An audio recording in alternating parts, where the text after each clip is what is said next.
Hello, good evening. स्वागत है आप सभी का। आप देख रहे हैं क्रिकेट प्रिडिक्टर। मैं हूं आपके साथ सुजाता और आज बारी है सुपर 8 मुकाबलों की। आज से सुपर 8 के मुकाबले शुरू हो रहे हैं T20 वर्ल्ड कप 2026 के और आज के बाद अगले 9 दिन कुल 12 ऐसे मुकाबले खेले जाएंगे। अब जो तमाम टीमें थी उसमें से 12 टीमें एलिमिनेट हो चुकी हैं। सारे एसोसिएट नेशंस के साथ ऑस्ट्रेलिया भी बाहर हो चुका है। हालांकि अपने आखिरी मुकाबले में उसने ओमान को बड़े अंतर से हराया, 9 विकेट से हराया और इस तरह से अपनी वापसी का टिकट कटाया। लेकिन आज से जो शुरुआत हो रही है वो है सुपर 8 मुकाबलों की। उसके बाद 4 और 5 तारीख को सेमीफाइनल्स होंगे और 8 तारीख को होगा वर्ल्ड कप 2026 का फाइनल मुकाबला। आज पहला जो सुपर 8 हो रहा है वो है पाकिस्तान वर्सेस न्यूजीलैंड के बीच। श्रीलंका में ये मुकाबला खेला जाना है, इस पर हम डिटेल में बात करेंगे। बात फिर एक बार ग्रुप्स की होगी, प्री सीडिंग की होगी, किस तरह से ग्रुप्स में बनाए गए हैं, टीमों को रखा गया है। और उसके बाद भारत के मुकाबले की बात करेंगे जो कल यानी संडे को होने वाला है। एक और बात आपको बता दें कि अब आगे जितने भी मैचेस होंगे पर डे, वो जो मैचेस हैं 7 बजे शाम की, आज भी 7 बजे होगा, कल भी 7 बजे होगा। संडे को 2 मुकाबले होंगे, कल श्रीलंका का भी मुकाबला है। लेकिन आज जो मुकाबला हो रहा है अब से कुछ ही देर बाद वो होने वाला है पाकिस्तान वर्सेस न्यूजीलैंड। इस पर भी हम डिटेल में बात करेंगे, ग्रुप्स की बात करेंगे। और कल जो मुकाबला होगा, भारत का पहला सुपर 8 मुकाबला होगा साउथ अफ्रीका के खिलाफ। कितनी टीम है तैयार, अभिषेक शर्मा क्या फॉर्म में लौटेंगे, तिलक वर्मा को लेकर भी कुछ सवाल उठ रहे हैं क्योंकि स्ट्राइक रेट जो है वो ऐसा नहीं है। उस पर भी हम डिटेल में बात करेंगे। और 2 खास मेहमान इस वक्त मेरे साथ जुड़ गए हैं, उनसे बात करते हैं। स्पोर्ट्स जर्नलिस्ट ताउस भी मेरे साथ हैं और स्पोर्ट्स कमेंटेटर शेखर विजयन भी मेरे साथ जुड़ गए हैं। शुरुआत आज के ही मुकाबले से करते हैं ताउस। अगर हम पाकिस्तान वर्सेस न्यूजीलैंड को देखें तो इस मुकाबले को लेकर पहले तो सवाल क्या है, क्या दोनों ही जो टीमें हैं अपनी बेस्ट फॉर्म में हैं? क्योंकि हमने देखा है कि दोनों ही टीमें अपनी बेस्ट फॉर्म में नजर नहीं आ रही है। पाकिस्तान जो है, देखा हमने किस तरह से छोटी टीमों से वो जरूर जीती है, लेकिन भारत के सामने उसकी हालत क्या थी। दूसरी ओर पाकिस्तान को कोलंबो में एक तरह से देखें तो न्यूजीलैंड के लिए थोड़ा सा अभी मुश्किल है, बेस्ट फॉर्म में नजर नहीं आ रही है। कोलंबो में ये मैच हो रहा है जहां पाकिस्तान बहुत सारे मुकाबले पहले भी खेल रही है और इस टूर्नामेंट में भी सारे मुकाबले वो वहीं खेल रही है। एक तरह से उसको एज भी है। उनके स्पिनर जो हैं अबरार अहमद, मोहम्मद नवाज और शादाब खान धीमी पिच पर वो ज्यादा असरदार साबित हो सकते हैं।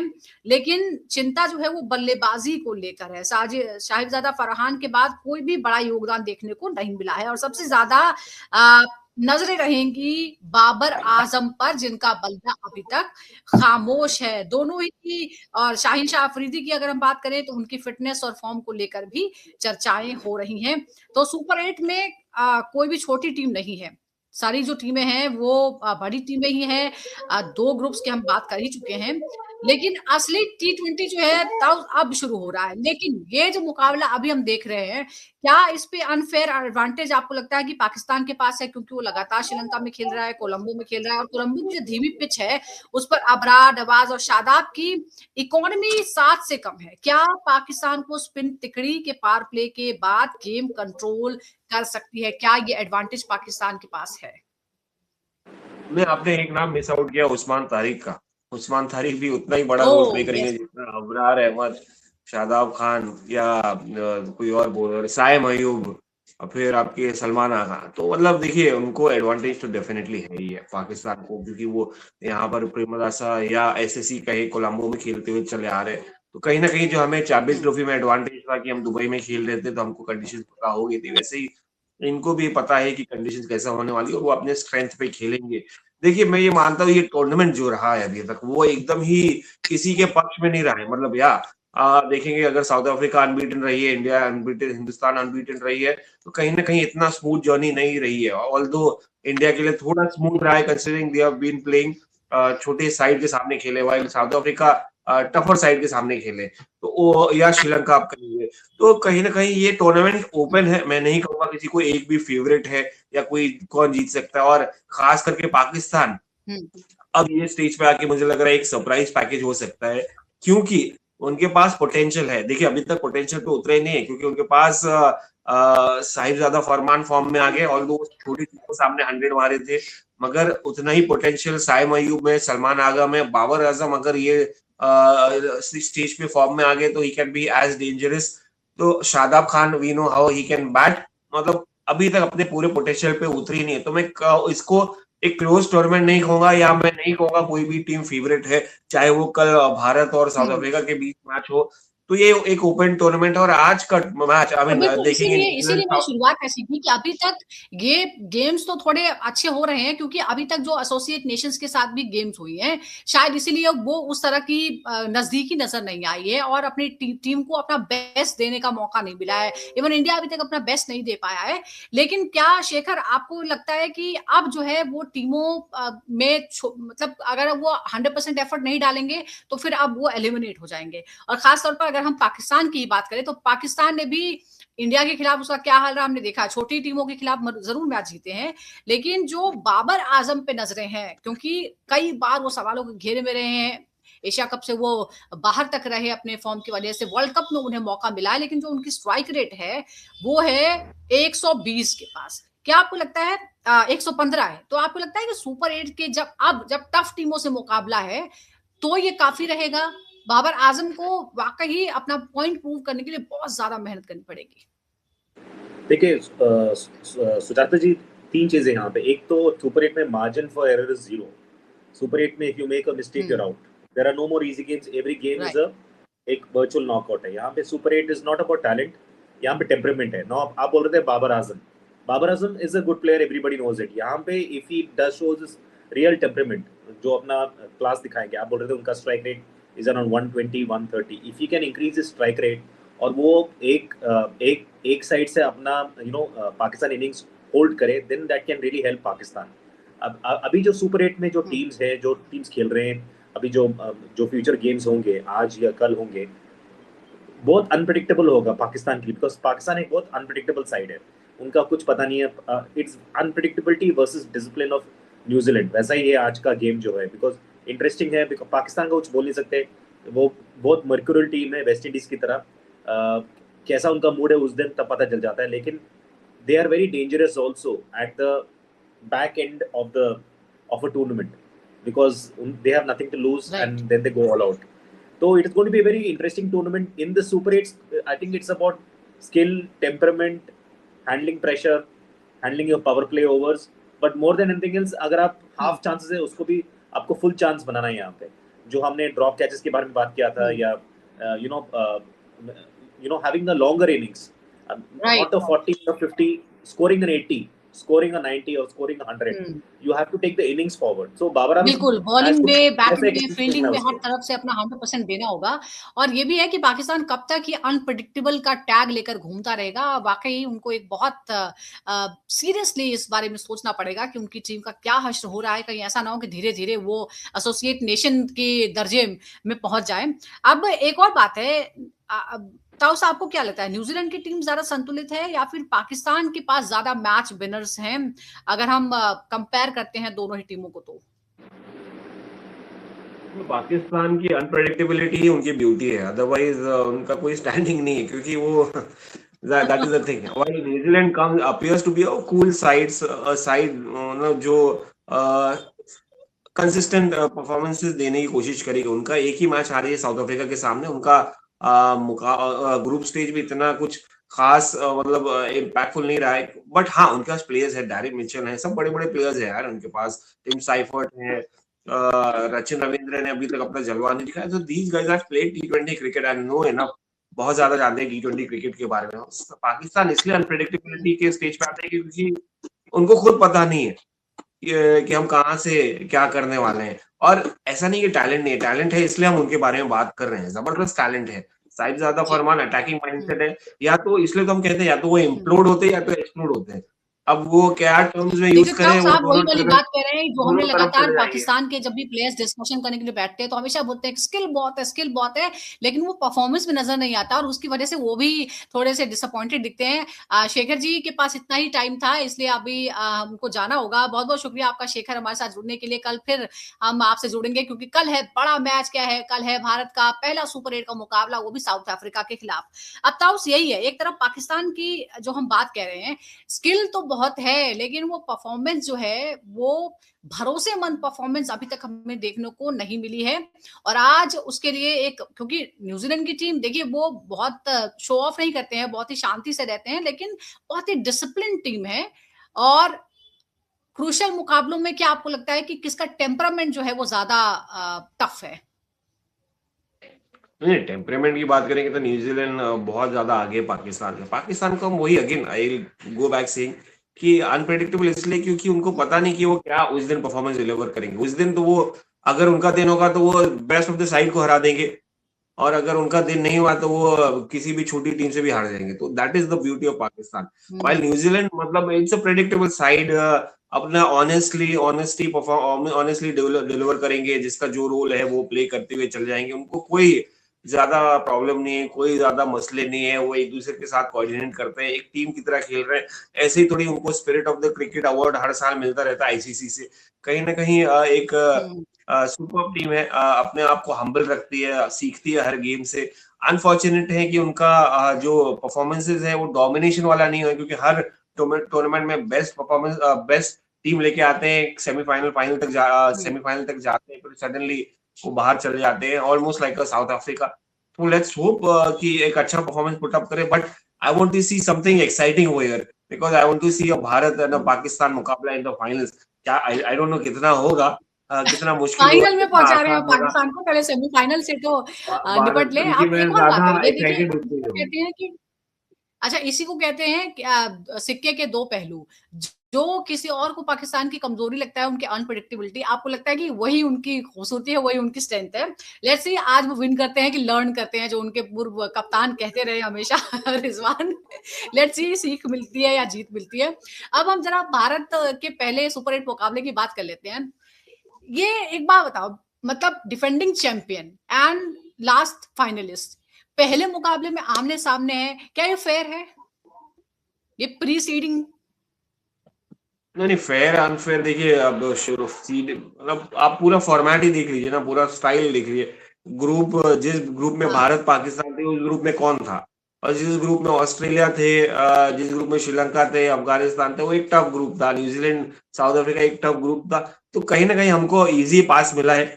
और मतलब देखिए सडनली फिर वो स्टेज से आके आप अगले स्टेज में, आपको थोड़ी पता है कि कौन से स्टेज पे साउथ अफ्रीका फिनिश करने वाली थी, और डायरेक्ट पहला मुकाबला ही आके मिला। तो ये संजोग है कि एक दूसरे को मिल रहे हैं। सीडिंग, ग्रुप स्टेज की सीडिंग हमेशा याद रखिएगा, शुरुआत में जो रहेगी वो आईसीसी का मेडअप रहता है, क्योंकि उनको भारत और पाकिस्तान को भिड़ाना है, उसके बाद उनको भारत को लेके जाना है नेक्स्ट स्टेज में और सेमीफाइनल तक। तो वो एक फॉर्मेट रहता है, उसके बाद जो है वो आईसीसी कंट्रोल में नहीं, और वही है। देखिए संजोग है कि हम फिर से मिल रहे हैं, और एक कड़ा मुकाबला हमको देखने को मिलेगा कल, इंडिया वर्सेस साउथ अफ्रीका, क्योंकि बदले की भावना लेके आएगी साउथ अफ्रीका। क्योंकि 2024 हमको, हम सबको याद है, जो कैच सूर्य कुमार यादव ने पकड़ा था, जो गेंद डाली थी, जो रोहित शर्मा और विराट कोहली का last T20 international cricket tournament था, काफी इमोशनल था। मगर वो इमोशंस इंडिया कैरी करके नहीं आएगी, वो एक अलग ही माइंडसेट के साथ, एक फ्रेश माइंडसेट के साथ आएगी, एक नए कप्तान के साथ आएगी, सूर्य कुमार यादव। मगर साउथ अफ्रीका जो पिछला अच्छा, टूर्नामेंट जो ये हार गई लास्ट फाइनल में टूर्नामेंट हुआ जाके। था, अभी जो सीरीज हुई थी साउथ अफ्रीका के साथ भारत की, उसमें चाहे टेस्ट में अच्छा नहीं किया हो, लेकिन T20 में तो वो भी उस वक्त भी भारत ही जीता था। क्या आपको लगता है कि उसका भी एक फायदा है? एक तो होम सिचुएशन है, और ऊपर से कुछ ही वक्त पहले ही वो टूर्नामेंट जो है वो भारत ने जीता भी है। लेकिन यहाँ एक एक यहाँ मुश्किल ये है कि ये एक एक मुकाबले, ये नॉकआउट मुकाबलों की तरह ही है। यहाँ पर 5 में से 3 जीतने की जरूरत नहीं है। नहीं नहीं, हर हर हर मैच में भारत को फायदा है, ये कंडीशंस में कहेंगे, क्योंकि सब कंटेंट में हो रहा है। दूसरा, आप जब देखेंगे स्पेक्टेटर्स में, तो हमारे लोग आउट नंबर करेंगे साउथ अफ्रीका को, तो कोई इसमें कोई सवाल ही नहीं है। मगर देखिए कहीं ना कहीं हमको भी, हमारा भी लूप होल्स है, हमारी भी वीकनेसेस है, हमको भी टॉप ऑर्डर में काम करना है, या हमको टॉप ऑर्डर में अभिषेक शर्मा को आके रन बनाने हैं, दिखाना है कि भाई मेरा 2 सीजन था, वो फ्लूक नहीं था, मैं तीसरे सीजन में भी कर लूंगा। तो उसके अलावा मतलब देखिए साउथ अफ्रीका और ये भारत का हमेशा कड़ा मुकाबला रहा है, और एडवांटेज ये रहा है कि हम साउथ अफ्रीका को T20 में साउथ अफ्रीका में हरा के आए, सूर्य कुमार यादव की कैप्टेंसी के अंदर, जहां पर तिलक वर्मा ने भी अच्छे रन मारे थे, संजू सैमसन ने भी बड़े रन मारे थे, 3 सेंचुरी बनाई थी। उसके बाद यहाँ पर आने के बाद अच्छा, पिछली ये सीरीज आपने में खुद अभी तिलक वर्मा और संजू सैमसन का जिक्र कर दिया है, ये बताइए कुछ चेंज हो सकता है क्या? क्योंकि इस तरह की बातें उठ रही हैं कि क्योंकि नंबर 3 पर स्ट्राइक रेट बहुत ही कम रहा है तिलक वर्मा का, वो थोड़ा-सा टीम को मुश्किल में डाल देता है। मतलब 25 रन और उसके बाद 30-31 रन भी बनाए, तो इतनी ही बॉलों का उन्होंने सामना किया था। क्या वहाँ पे संजू को मौका मिल सकता है? क्योंकि अभिषेक शर्मा चाहे वो ना चल रहा हो, लेकिन उनको बैठाने का कोई सवाल नहीं है फिर। नहीं, अभिषेक को बैठाएंगे तो बड़ा इनजस्टिस रहेगा, क्योंकि वो लड़के ने 2 साल परफॉर्म किया है और अपनी जगह बनाई है। ऐसे नहीं कि उनको उठा के दे दिया गया है। वाइल तिलक वर्मा, देखिए जब ओपनर टॉप ऑर्डर का स्टार्ट नहीं मिल रहा होता, या एक बल्लेबाज जो लगातार 3 बार डक पे आउट होता है, तो और नीचे वाला तीसरे नंबर वाला स्ट्राइक रेट के इशू मुद्दे बन जाते हैं, उसको तो टीम को बहुत ज्यादा फर्क पड़ता है, बहुत ज्यादा अफेक्ट होता है। तो कहीं ना कहीं अगर हम जो आंकड़े नजर आ रहे हैं, जो स्टोरीज या रूमर्स या सोर्सेस कह रहे हैं श्रीलंका से कि भाई अहमदाबाद से कि संजू सैमसन को एक्सटेंडेड बैटिंग सेशन मिला है, तो कहीं ना कहीं इशारा दे दिया जाता है कि संजू सैमसन आ सकते हैं तिलक वर्मा की जगह, और बनती है उनकी जगह। देखिए अगर तिलक वर्मा कंफर्टेबल फाइंड नहीं नजर आ रहे हैं या कॉन्फिडेंस नहीं नजर आ रहा है, तो जाहिर सी बात में बदलना तो पड़ेगा। मगर Abhishek Sharma is a match winner यार, मैच विनर को आप रिप्लेस नहीं कर सकते। उसके अलावा तिलक वर्मा भी मैच विनर है, ऐसी कोई बात नहीं है। मगर अभिषेक शर्मा जो डर का लेके आते हैं, जो डर सामने वाली टीम के लिए, अगर वो 3 डक पे भी आउट हो गए लगातार, तो वो डर फिर भी बना रहता है, क्योंकि आप साउथ अफ्रीका को खेल रहे हो और साउथ अफ्रीका के वो माइंडसेट पे बना रहना चाहिए। अगर अभिषेक शर्मा कल की मैच में क्लिक हो गई, तो समझिए क्या इम्पैक्ट पड़ेगा वो पूरे मैच में। तो कहीं ना कहीं अभिषेक शर्मा का मुझे वरी नहीं है, वो कम बैक कर सकते हैं और उनको डिजर्व करते हैं अपनी opportunity. While Sanju Samson can come back, क्योंकि उन्होंने जो पिछली के मैच खेला था उसमें भी रन बनाए थे, शुरुआत अच्छी रही थी। कहीं ना कहीं उनके पास भी रन है, ऐसे नहीं कि एकदम ही खराब है। तो also you can strike at good strike rate, तो it would be a good replacement. जी, ताऊ साहब के पास बड़ी अंदर की खबरें भी रहती हैं। ये अभिषेक के साथ प्रॉब्लम क्या आ रही है? क्योंकि ये बताया जा रहा है कि जब वो प्रैक्टिस कर रहे थे तो बहुत सारी उन्होंने बॉलें खेली और वो ठीक लग रहे थे, लेकिन ग्राउंड पे वो फिर ऐसा ही कुछ कर गए। तो क्या तैयारी उनकी कराई जा रही है? कहाँ प्रॉब्लम है? क्या युवराज सिंह ने कुछ कांटेक्ट किया है? क्या मिले हैं उनसे आके? देखिए युवराज का तो पता नहीं, मगर बात हुई होगी डेफिनेटली युवराज से। और जिस तरह की बात युवराज उनके फादर कहते हैं कि कैसे वो अभिषेक को करते हैं। नहीं, अगेन आप देखेंगे कि देखिए उनकी प्रॉब्लम, हमने पिछली बार में बात किया था, याद है साउथ अफ्रीका सीरीज में अपलोड नहीं हुआ था वो वीडियो में, कुछ टेक्निकल इश्यूज आ गए थे। मगर मैंने पहले ही कहा था कि यार नीदरलैंड्स भी ऑफ स्पिनर लगाई, और उसने वही किया, आर्यन दत्त को लेके आए और ऑफ स्पिनर लगाया, और वैसे ही प्रॉब्लम हुआ। वैसे ही स्ट्रैटेजी ये भी करेंगे। एडन मार्करम आ सकते हैं शायद, एडन मार्करम को वो फर्स्ट ओवर डलवाएंगे अगर अभिषेक शर्मा ओपन किए। और देखिए कुछ नहीं करना अभिषेक शर्मा को। देखिए अभिषेक शर्मा ऑफ स्पिनर्स को खेल चुके हैं, साइम अयूब को खेल चुके हैं, उन्होंने सलमान आगा को खेला है एशिया कप में। तो ज्यादा वरी नहीं, खाली उनको एक मसला है कि थोड़ा सा टाइम अगर स्पेंड कर ले विकेट पे, तो अपने आप डिफेंस करना भी इंपॉर्टेंट होता है क्रिकेट में। देखिए जहां पर आप अटैक नहीं कर पाए वहां पर आपको रिस्पेक्ट देनी पड़ेगी। बॉलर को नहीं दे रहे तो गेंद को दे दीजिए, तो वो इंपॉर्टेंट है। वो बेसिक्स आपको अपने बेसिक्स पे वापस आना है कि आपने शुरुआत कैसे की थी। 1 2 3 जो एक्सरसाइज होती है डिफेंस करने की, वो करना पड़ेगा। नहीं तो देखिए भारी पड़ जाएगा आपके लिए। तो आपको पता है कि भाई थोड़ा कॉशियस हो जाए, उसके बाद गेम आपका ही है। अच्छा ये बताइए, कौन सा ऐसा दिन होगा जिस दिन भारत के दोनों ओपनर, मतलब ये जो धमाकेदार वो राक्षसों की जोड़ी जो है, जो यहाँ पर हैदराबाद से खेलती है, जो ईशान किशन और अभिषेक शर्मा, ये दोनों एक साथ कब क्लिक करेंगे? ऐसा होगा तो फिर क्या होगा? स्कोर क्या एक्सपेक्ट करें फिर हम? देखिए वो तो फिर ऐसा हुआ तो फिर जबरदस्त हो जाएगा। मैं तो स्कोर मतलब आप गिनते थक जाएंगे T20 क्रिकेट में कि कितना स्कोर होगा अगर ये दोनों क्लिक हो गए। देखिए कहीं ना कहीं एक दोनों जबरदस्त आईपीएल में जब भी ये दोनों चलते हैं तो 300 के करीब पहुंच जाता है स्कोर। एग्जैक्टली। मगर आईपीएल में ईशान किशन ने शुरुआत की थी पिछले साल, उसके बाद नहीं कर पाए। मगर ये रूप ईशान किशन का कुछ नया लग रहा है। देखिए ईशान किशन एक ऐसे बल्लेबाज है जो मजा आता है उनको क्रिकेट, उनको शॉट्स खेलने में। उनका कितने छोटे से उनका इम्पैक्ट जो रहता है, छोटे से होने के बावजूद बड़े बड़े बॉलर, शाहीन शाह अफरीदी को स्टेडियम में फेंकना टियर 2 के स्टैंड में जाके, तो वो बड़ी बात है। तो अगर ये दोनों का स्टाइल एकदम कॉन्ट्रास्टिंग है। अगर अभिषेक शर्मा को, मैं मोहम्मद आमिर से थोड़ा सा सहमत हूँ कि वो फ्लॉप करते हैं, तो अभिषेक तो ईशान किशन उतना ही रिस्पेक्ट भी देते हैं, मगर मारते हैं तो कोई टच नहीं कर सकता, उनकी इतनी पावर है। कहीं ना कहीं मैं दोनों को देखना चाहूंगा कि दोनों क्लिक हो एक साथ, और कल अच्छा मौका है। देखिए अगर कल के सामने क्लिक होंगे तो फिर बाकी गेम्स में बाकी टीम डरने लगेंगी इन दोनों को देखकर। तो I think this is a good time. एक मोमेंटम सेट हो जाएगा आगे के लिए, क्योंकि ये सुपर 8 का मुकाबला है, बहुत इंपॉर्टेंट है। तो आज से इसकी शुरुआत हो रही है। जैसा मैंने आपको बताया कि अगले 9 दिनों में 12 मुकाबले खेले जाएंगे। आज है पाकिस्तान का मुकाबला न्यूजीलैंड के साथ और कोलंबो में ही होगा। उसके बाद कल भारत सुपर 8 का पहला मुकाबला खेलेगी साउथ अफ्रीका के साथ, और ये दोनों ही टीमों जो है वो बहुत ही जबरदस्त टीमें हैं और सबसे ज्यादा डिजर्विंग टीमें हैं इस टूर्नामेंट को जीतने के लिए। अभिषेक शर्मा के फॉर्म को लेकर थोड़ी सी चिंताएं जरूर है, लेकिन पूरी उम्मीद कर रहे हैं कि जो सबसे इंपॉर्टेंट मैच अब जब शुरू हो रहे हैं तो वो जरूर फॉर्म में वापसी करेंगे। आगे आपको बता दें कि कल के बाद जिम्बाब्वे के साथ भारत का मैच होने वाला है, और ये बहुत लंबे साल का, करीब 30 साल बाद ऐसा होगा जब भारत आकर जिम्बाब्वे का मुकाबला कोई मैच खेलेगी भारत के साथ। तो इसके साथ ही मैं आपको बता दूं कि जो 8 टीमें हैं सुपर 8 में, उसके बारे में हमने आपको बता दिया है। 1 मार्च को, पहले आपको बता दें कि 22 को और उसके बाद 26 को जिम्बाब्वे के साथ और 1 मार्च को वेस्ट इंडीज के साथ भारत को सुपर 8 के मुकाबले खेलने हैं। उसके बाद 4 और 5 तारीख को सेमीफाइनल और 8 तारीख को होगा ग्रैंड फिनाले, यानी वर्ल्ड कप 2026 का फाइनल मुकाबला। इस पर सबकी निगाहें रहेंगी। फिलहाल आपसे कुछ ही देर बाद शुरू हो रहा है पाकिस्तान वर्सेस न्यूजीलैंड, और कल होगा भारत बनाम साउथ अफ्रीका। दोनों पर ही डिटेल रिपोर्ट हम आपको देंगे। इस मैच के बारे में भी हम एनालिसिस करेंगे कल डिटेल में। फिलहाल बहुत बहुत शुक्रिया आपका ताऊ हमारे साथ जुड़ने के लिए। शेखर विजयन हमारे साथ जुड़े, आपका भी बहुत बहुत शुक्रिया। दर्शकों का भी बहुत बहुत शुक्रिया। देखते देखते क्रिकेट पिटिकटा।